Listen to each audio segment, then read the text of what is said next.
నిజామాబాద్ జిల్లా బోధన్ పట్టణంలోని ప్రభుత్వ ఆసుపత్రి తీరు ముందు నుయ్యి వెనుక గొయ్యి అన్న చందంగా మారిందని ప్రజలు రోగులు అనుకోవడం చర్చనీయాంశంగా మారుతుంది. బోధన్ పట్టణం మహారాష్ట్ర సరిహద్దు ప్రాంతానికి దగ్గరగా ఉండడం వల్ల బోధన్ చుట్టుపక్కల గ్రామాల నుంచి కాకుండా మహారాష్ట్ర నుంచి అనేక గ్రామాల నుంచి పేద ప్రజలు ఇంకా మధ్యతరగతి ప్రజలు ఉన్న ప్రజలు కూడా చికిత్స కోసం బోధన్ ప్రభుత్వ జిల్లా ఆసుపత్రికి వస్తుంటారు.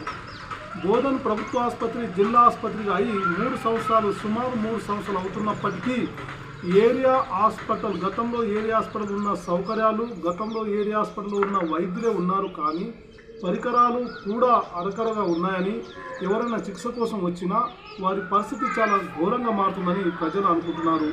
మొత్తం ప్రభుత్వ